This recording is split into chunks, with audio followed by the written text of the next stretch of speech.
ഭാരതത്തിന്റെ യശസ്സിന് തിലകക്കുറിയായി HPCL Rajasthan refinery limited. രാജസ്ഥാനിലെ പഞ്ച്പത്ര ഇഫൽ tower എന്നും ബുർജ് ഖലീഫ എന്നും കേട്ടാൽ ഫ്രാൻസ് എന്നും UAE എന്നും ഓർമ്മിപ്പിക്കുന്നത് പോലെ ഇന്ത്യയുടെ മറ്റൊരു അടയാളമാകും. ഐഫൽ ടവറിനേക്കാൾ 40 ഇരട്ടി കൂടുതൽ ഇരുമ്പ്, ദുബായിലെ ബുർജ് ഖലീഫയേക്കാൾ 5 ഇരട്ടിയിലധികം കോൺക്രീറ്റ്. ഇന്ത്യ കൈവരിക്കാൻ പോകുന്നത് മഹത്തായ നേട്ടം.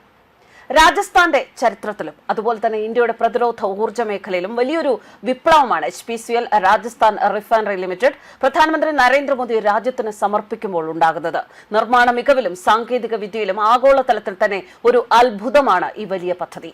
ഇന്ത്യയുടെ ഊർജ്ജ സുരക്ഷയ്ക്ക് വൻ കരുത്താകാൻ പോകുന്ന പഞ്ച്പത്രയിലെ HPCL പെട്രോകെമിക്കൽ കോംപ്ലക്സ് ഉദ്ഘാടനം ചെയ്യുകയാണ്. പ്രതിവർഷം 9 മില്യൺ മെട്രിക് ടൺ ഉൽപാദന ശേഷിയുള്ള ഇന്ത്യയിലെ ആദ്യത്തെ integrated refinery cum petrochemical complex ആണിത്. ഇതിന്റെ നിർമ്മാണ കണക്കുകൾ കേട്ടുകഴിഞ്ഞാൽ ആരും അമ്പരന്നു പോകും. ഭാരതം കൈവരിക്കാൻ പോകുന്ന ആ ഒരു നേട്ടത്തിൽ ആരും അത്ഭുത സ്തബ്ധരായി പോകും. ഇതിന്റെ നിർമ്മാണത്തിൽ ഏകദേശം 3 ലക്ഷം മെട്രിക് ടൺ സ്റ്റീലാണ് ഉപയോഗിച്ചിരിക്കുന്നത്. അതായത് ഫ്രാൻസിലെ വിഖ്യാതമായ ഇഫൽ ടവറിനെ നോക്കുമ്പോൾ അതിനേക്കാൾ 40 ഇരട്ടി കൂടുതൽ ഇരുമ്പ്. കോൺക്രീറ്റിനെ കുറിച്ച് പറയുകയാണെങ്കിൽ ലോകത്തിലെ ഏറ്റവും ഉയർന്ന കെട്ടിടമാണ് ദുബായിലെ ബുർജ് ഖലീഫ. ബുർജ് ഖലീഫയേക്കാൾ 5 ഇരട്ടിയിലധികം കോൺക്രീറ്റ് ആണ് ഇതിനായി ഉപയോഗിച്ചിരിക്കുന്നത്. കേബിളിംഗിലേക്ക് പോകുമ്പോൾ റിഫൈനറിക്കുള്ളിൽ മാത്രം 28,000 കിലോമീറ്റർ നീളമുള്ള കേബിളുകളാണ് ഉപയോഗിച്ചിരിക്കുന്നത്.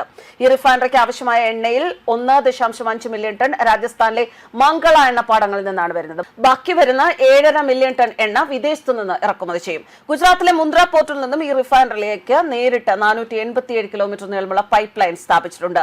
ഇതുവഴി മറ്റൊരു പ്രധാന നേട്ടം എന്ന് പറയുന്നത് റഷ്യയിൽ നിന്നും ഗൾഫ് രാജ്യങ്ങളിൽ നിന്നും ഇറക്കുമതി ചെയ്യുന്ന അസംസ്കൃത എണ്ണ എത്തിച്ച് ശുദ്ധീകരിക്കാൻ സാധിക്കും.